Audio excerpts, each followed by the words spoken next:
episode of No Party Preference. My name is Josh. I'm here today with good buddy Adam. Greetings. And today we're going to talk about the DNC, and we're going to talk a little bit more about the RFK thing that we talked about last episode. But first, before we get into that, just wanted to say, if you want to listen to any of our other stuff, you can go to GameRageMagazine.com. You can follow us on Instagram and TikTok at GameRageMagazine, Twitter/X at GameRageMag, YouTube, Game Rage Magazine. You can also go follow Adam at All Gas No Trash Official, and you can listen to the All Gas No Trash music podcast if you like music. You can also go follow Frank at anime_syndicate_podcast on Instagram, and you can go listen to the Anime Syndicate podcast if you like the fucking animes and shit. Anyways, okay, so before we get into the DNC proper, I do want to talk a little bit about this thing you were just talking about with the expanding a little more on the RFK thing. So you had read because we did talk about last episode about the process for contingent elections and how it's only happened 3 times throughout our history of the United States. There's been three of them. Two of them went and got handled fairly quickly because obviously the way it works is it goes to the Senate. The Senate has each state delegation. Each state gets 1 vote. Winner has to get 26 votes, right? That's how it works. Then the House of Representatives votes for the vice president, okay? So they get to vote for vice president, and you just have to, again, have a simple majority of the whatever, 435 or whatever, however many numbers are. You just have to have a majority of that to win. And then they vote, so the House votes for elects the vice president, and the Senate votes for the president, okay? That's what happens during a contingent election.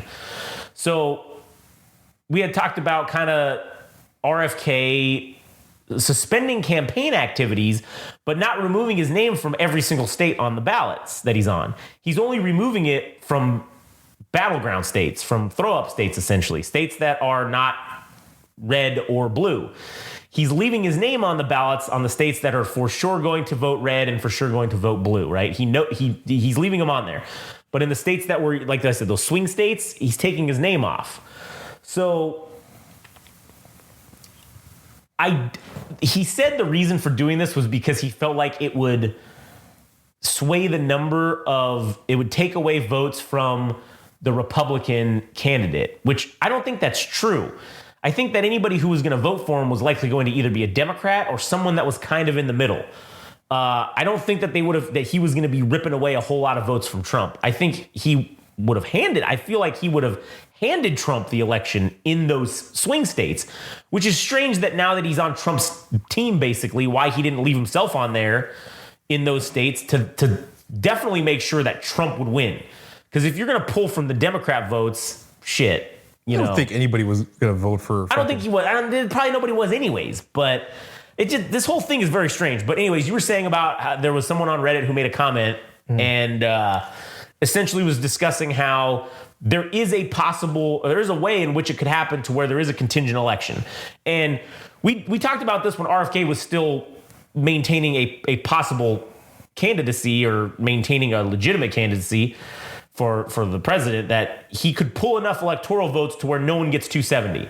And then that would trigger a contingent election. The thing that this person on Reddit suggested based off of what you read was essentially saying that Kamala Harris will win the election handily, right? But Trump's people that want Trump to win, that are in those pivotal swing states, they're gonna delay certification of the election results, do some freaky shit, and then in theory, if they don't have the votes fully tabulated and counted to be presented to the Senate to certify the election results by the first. I think it's not the 6th of January every year. I think it's like whatever the first Monday is in January or something like that. That's like, I don't know. Yeah. But if they don't have it by then, they won't be able to, certify the results. And at that point, if neither candidate has 270 delegates, no one wins the election, and it triggers a contingent election. And the contingent election would go to the Senate, like we said, would vote for president, or they would elect the president based on the top 3 candidates who received electoral votes. So if RFK Jr. gets 1 electoral vote, he will be considered on that list.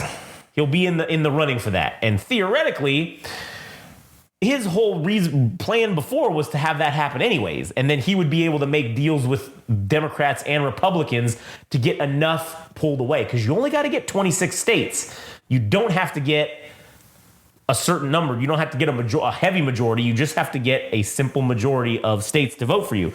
So if RFK pulls 4 or 5. 4 or 5 states, well, and everybody else was split evenly amongst their one vote, then no one gets 26. And then they got to keep, and so the per the Constitution and the process, Congress has to keep going back to vote until a winner is declared. There is no option for them to not fucking do it. I believe it was the one that was in the early 1800s, the contingent election, that went back for 36 votes. It took them like a month and a half. And then eventually, on the 37th time, they had someone who got 26 fucking states and they won. Or not 26, because it was fewer states back then, but they got the majority to win, the simple majority to win, and then it was over. The election was won. And then this person I read it was saying that basically that because one of the points that they made was that the Republicans control right now, they control the House, or do they control the Senate? I think they control the Senate, which is flipping those seats would be difficult in and of itself. Well, here's the thing. It doesn't matter because it's the old Congress that does it. It's not the new Congress that's incoming elected who would vote for the contingent election. Yeah. It's the one that's currently in place right now. So, House and Senate majorities. Republicans are guaranteed to have majority in this case unless Democrats flip an unrealistic amount of seats in red states. Are you sure? It's not just what... It's not the incoming. No, it said specifically that it's the current Congress because the incoming Congress doesn't get sworn in until January 20th or whatever the day is. Okay, so this is the 3. What would the Congress, the 117th U.S. Congress? He said it was the first Monday or that's when the elections are supposed to be certified. Yeah. I think. When do U.S. Pres elections get certified? Fuck, man. Maybe it's the end of the month. Who knows? So the deadline. So the Electoral College convenes on December 16th, 2024. This is the thing. So the general election. Okay, August 29th. Okay, November 5th. That's the voting. So the counties send their statement of results to the Secretary of State on December 3rd, 2024. Okay. The last day for county election officials to certify their election results is December 5th, 2024. Then that's when, so December 7th is supposed to be the last day for the Secretary of State to analyze the votes or whatever. And then December 13th, you're supposed to get the statement of vote for that. And then the Electoral College convenes on December 16th to do whatever they're going to do. And then that's on December 16th, 2024. That's just the general election for the California, the state. Where's the certification of Electoral College timeline of events? Okay, so December 17th, the electors vote in their states. Then December 25th, the electoral votes arrive. And then it says, on or before January 3rd, 2025, the archivist transfers these certificates to Congress. Then on January 6th, so it is January 6th every fucking year. So January 6th, 2025, Congress counts the electoral votes. And then January 20th, 2025 is when they are inaugurated. So Congress meets, blah, blah, blah, blah, blah. Let's see. If no presidential candidate wins at least 270 electoral votes, under the 12th Amendment, the House of Representatives decides the presidential election. It says, let's see. Yeah, basically that's where it stands. And it's the current Congress, because when is Congress, what's it called? Not sworn in, but what I say was inaugurated. Mm-hmm. Inaugurated.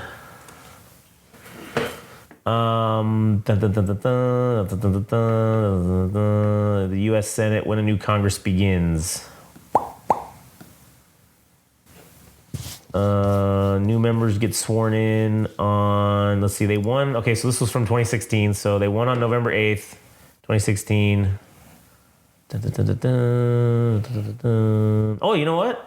I guess I was wrong. It does say that they're sworn in on January 3rd, 27th. So they get sworn in January 3rd. So that's before the January 6th deadline. So then it would be the new, whoever won would win. So I don't know. Is the Senate going to flip to blue or is it going to stay red? Who fuck knows? So if they stay red, then theoretically, they would contest and then things would get weird. Things would get very weird. So I guess we'll just have to wait and see what's going to happen on that. But there is a possibility that this could get very spicy. It will. I mean, I think it will. We'll see. I mean, it all really depends on if the win is convincing enough so that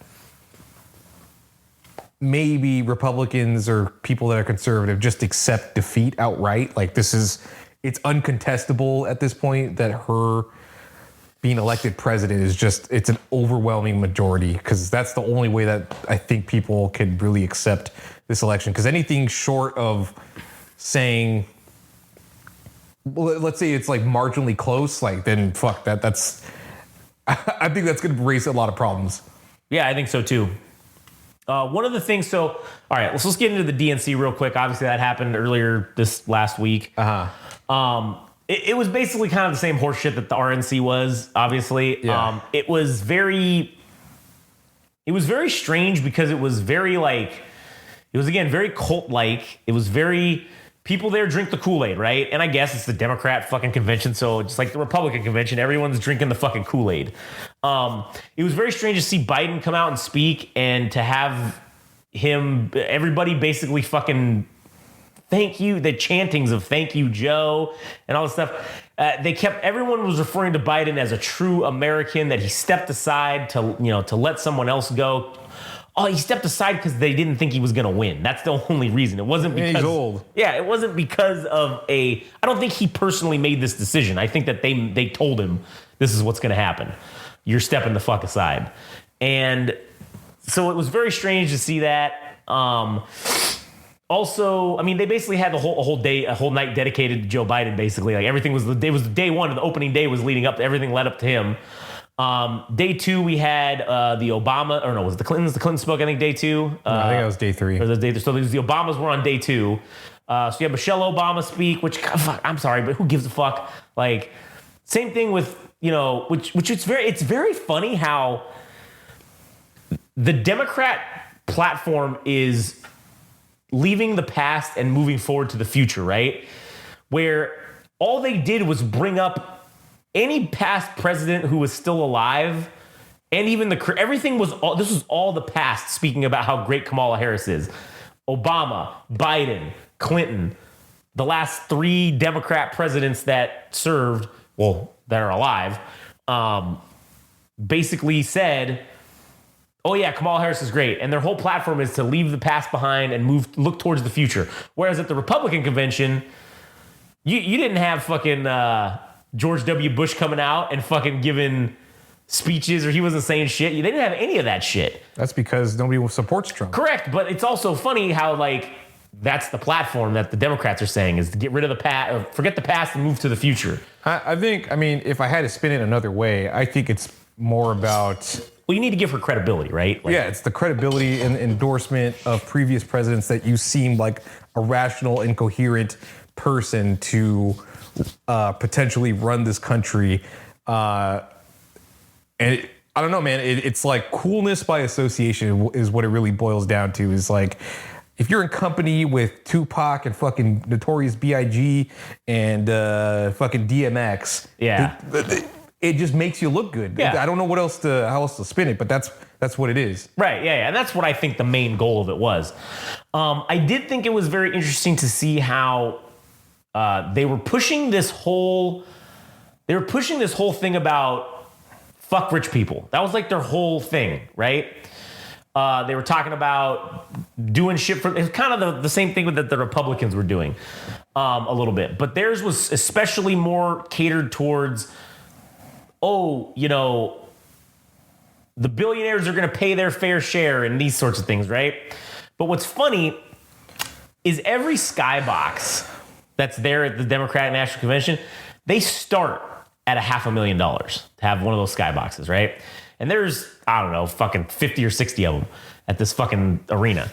And so what's funny to me is those people are the ones that are, because they're the ones donating the majority of the money to her campaign and her super PACs and all these things, right? That are supporting Kamala Harris.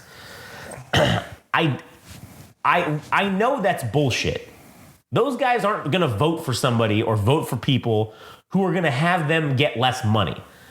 So we already know that anyone saying that they're going to increase taxes on the upper crust of society is lying. There's no way that those people would vote to have their shit, to have less money, all right? They're not in the business of having less money.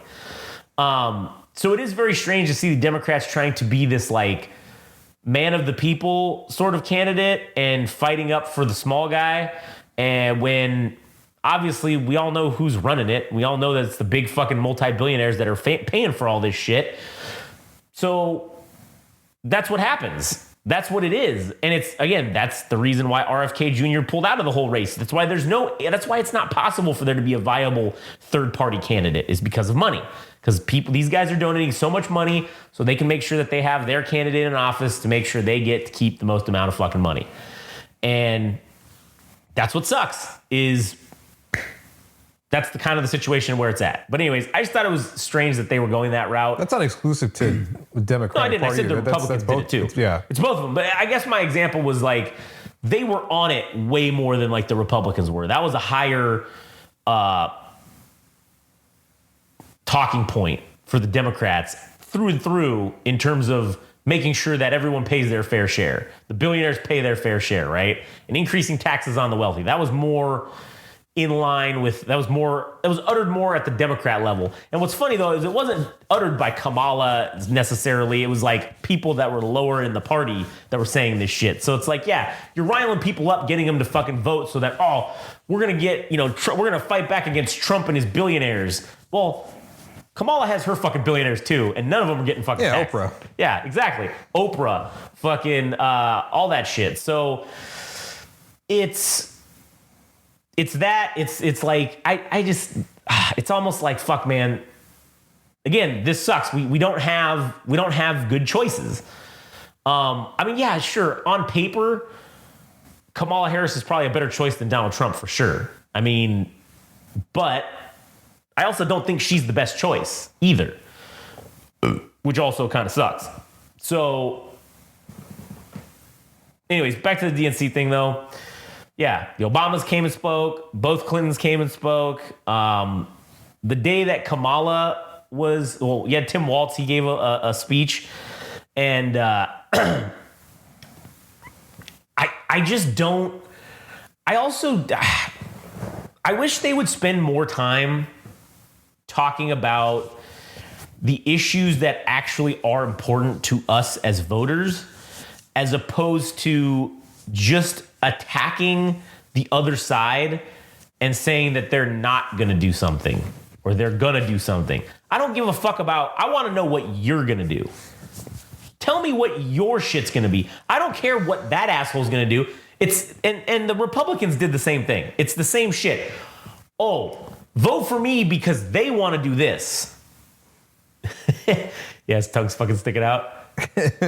Vote for me because they want to do this and they're going to do this. It should be vote for me because I'm going to do this. Do whatever it is. Not vote for me so that they can't do whatever. Yeah, but you're also talking about the larger American general public that probably reads at a third grade level. Correct. And also,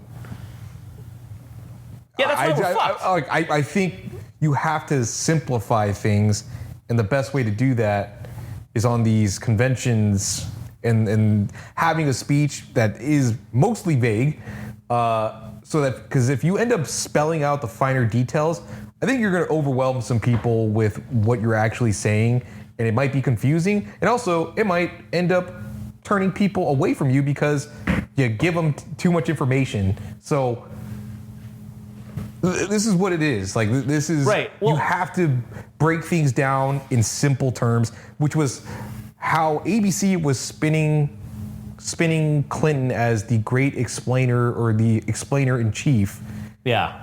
That he's able to break down economics in simple terms for people, allegedly. Yeah. Although his speech was largely ass. Like, you could see the cognitive decline of Bill Clinton. And I actually, I mean, this isn't actually politics related, but I think he has Parkinson's, man. Because I was watching his fucking hands, and they were quivering. Yeah. As he was giving his speech, and I was like, "What the fuck, dude? Like, what is he doing up there? He's as bad as Joe Biden, dude. Oh, what yeah. the fuck?" Yeah. He probably should have not been allowed to speak. I mean, that was fucking a little insane. And I get what you're saying too, but like, what my point is that I understand. Yeah, you have to go down essentially to the lowest common denominator and explain things in that way, but. Like, with them saying, don't vote for Trump because Trump will institute a federal ban on abortions. Okay, but here's the thing. They can't do that. The executive branch doesn't have the power to make law. They have the power to enforce. And that's where it gets muddy. Because now you're telling me things that they aren't, that they're gonna do, but they can't do it. Sure, if the lawmakers in Congress made a law that bans abortion federally, then yeah, of course fucking Trump would sign it. But they essentially did it with making it to the state level. They essentially did it. No, and that's they didn't. All they did was, it's not, because what they're saying is it will be to make a federal ban. That was what they said. That Trump will put a federal ban on abortion, which means it's illegal everywhere. Yes. Now it's just the Supreme Court sent it back to the states. Yeah, yes, I understand that, but that's essentially what it in effect did. It banned it in whatever state didn't want to have abortion. Like, listen, we're lucky. We live in fucking California. So the only thing we get screwed on in terms of rights is gun rights. Okay, that's the one thing we get fucking screwed on. Everything else, we pretty much have the most rights of any state. It's just we get fucked on guns. So I guess you can't have it all. But don't like muddy the waters by saying, oh, because again, and listen, they were talking like, oh, day one, they're gonna ban fucking abortion. That's not going to happen. I get it. It's sensationalizing. It's part of the game of politics, right? I think that's part of the problem that with our shit now is the people that are dumb and read at a third grade level, they take and hear that and go, oh shit, they're going to do that? Oh, well, now I got to vote for you for sure. As opposed to, you don't really know what any other issues are. You just hear this one fucking thing that they said that the other side's going to do. Just like fucking the Republicans say, oh, Kamala Harris is going to institute communism. Kamala-unism, whatever they're calling her communism thing that they do. Yeah. Which also pisses me off because, like, man, it's not communism. Quit saying that. It's not. Do you know what communism fucking is? Yeah, I'm gonna be honest, man. Like, I enjoy the fact, this is making me happy personally, because for as long as like 8 years, we just heard nothing but people like Lauren Boebert, Marjorie Greene Taylor saying like mudslinging at Democrats and shit, right? And now the Democrats are finally like sticking up for themselves, and it's fucking nice to see that they're finally mudslinging right back at them, and it's working. And they should have been doing that in the first place. But yes, would I love for both parties to just not do that altogether? Fuck yeah! Like, I would love for both candidates to just speak on. I mean, dude, if you ever watch old debates between presidents, like especially Richard Nixon and John F. Kennedy, they really did talk about the problems that were within the United States. It wasn't doing personal attacks on the other candidate. Like, it was even so far back as like even as soon as I feel like 2016 was when things really fucking took a turn. That election, the original Biden. Or no, Hillary Clinton versus Trump, that election, that was when the personal attacks became the focus. The previous elections, they slowly ramped up from like Bush and Gore. There was a slight hint of it in 2000. And then it moved up slowly to 2016. That was like the main points of the election was Trump attacking Hillary Hillary attacking Trump. And then same thing with Biden versus Trump. It was attack, attack, attack. Now with this thing, it's the same shit. Now that's become the focus of these political debates and these political parties, is to attack the other candidate as opposed to focusing on what the fuck you're going to do and talking about the real problems, like I've been saying. And I think we kind of need to go back to that. That's what we need to go back to is, yeah, let's fucking have you guys talk about the real shit. Because I don't give a fuck about what the other guy's gonna do. He's already supposed to, well, and that's the other thing. I only know my opinion based on what the other side's gonna do is what you're telling me. So now you're putting me in a position to where I don't know what really either side's gonna do, with the exception of, well, the right is telling me what the left is gonna do, and the left is telling me what the right's gonna do. So my opinion is being formed about what each of you are going to do based on what the other is talking shit about you, for the most part. And now that gets to like, well, fuck. Am I going to have to make a choice based on what they're saying negatively about each other? That shouldn't be how I make my choice. It should be based on, hey, the facts and how they're going to fucking do things and this and that. Let's focus on that as opposed to making our 4-day fucking conventions just about shitting on each other, essentially. Well, I mean, there was supposed to be, like any other presidential election, there's supposed to be debates. And there's going to be none. And there's not going to be any. So then any questions that you would want to have answered, they're out the window. Yeah, which is and also that's mainly on the part of Trump. Yeah, and that's also a tragedy that we're losing. So anyways, this whole DNC was fucking ass. It was AIDS, just like the fucking Republican one. Both parties have lost complete fucking confidence as far as I'm concerned. I wish we could just fucking have a vote of no confidence and put in Emperor Palpatine. That's kind of what we need at this point. To protect us from the... wait, what the fuck are they called? From the Separatist Menace? No. Oh, the Yuzong Vong? Yeah. Aliens? Yeah. There's a existential threat beyond our fucking galaxy's borders. Yeah, that only he knows about. And he needs to protect us from it. So that's why we need to make the first galactic empire. So that's kind of where I'm at with this fucking thing. Me choosing, or the choosing of the name No Party Preference for this podcast was so fucking perfect. My favorite part of the DNC was when they had these people that held up pro-Palestinian signs, and then these people were like obscured or blocked out, removed. Oh, that's another issue. And then one other thing was Kamala Harris talking about, I didn't think she was going to do it because I thought the smart play would be to avoid altogether the Israel-Palestine dilemma, because she started off with talking about how Israel has the right to defend itself, and then shortly afterwards, and she probably already had written this, and it wasn't just a reactionary thing of her saying, but Palestine also doesn't deserve to get the treatment, right?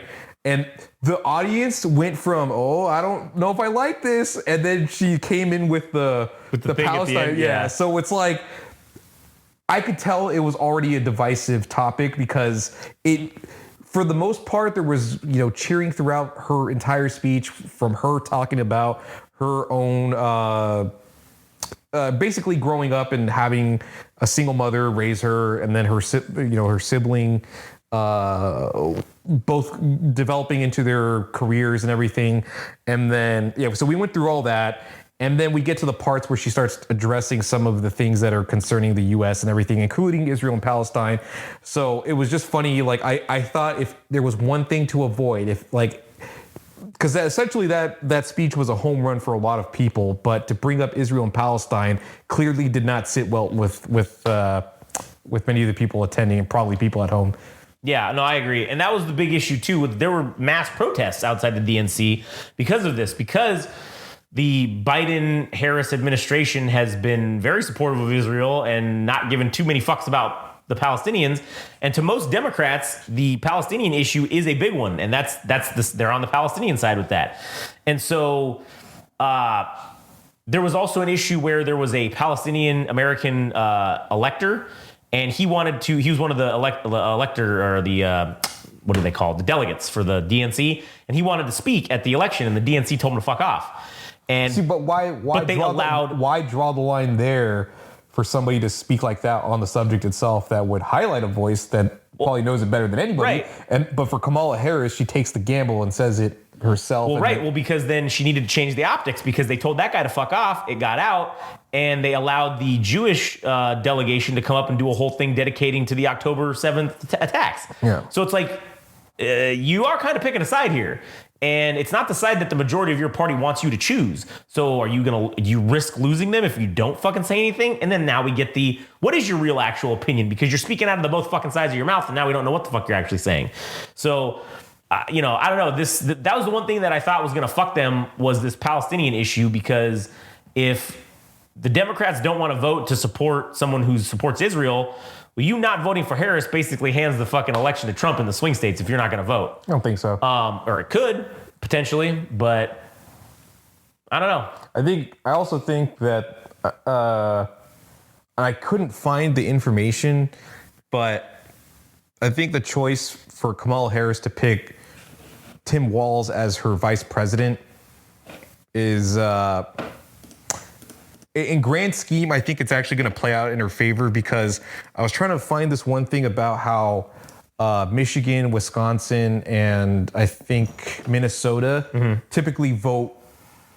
And I don't even know how it works out that way, because they're each their own independent state. Yeah. But those three states end up voting similarly to one another when it comes to elections. So I couldn't find that fucking information, but I could tell that picking Tim Walz was basically a move to kind of win three states in one swoop. Yeah, no, that could be. And that's what's sad too, is it's not about who's the best person to be the job. It's about who could maybe get the most votes or get the votes. That's what's crazy. So, anyways, all right. Well, fuck. You got anything else to add? No. All right. That'll be it for us for this one. Anyways, you can go to GameRageMagazine.com. You can follow us on Instagram and TikTok at Game Rage Magazine, Twitter/X at Game Rage Mag, YouTube, Game Rage Magazine. You can also follow Adam at All Gas No Trash Official and go listen to the All Gas No Trash podcast. You can follow Frank at anime_syndicate_podcast, and you can go listen to the Anime Syndicate podcast if you like anime. Or if you don't like anime, you can hear me talk shit about it. So it's hilarious. Anyways, that'll be it for us. We'll catch you guys on the next one, if we're all fucking still, alive.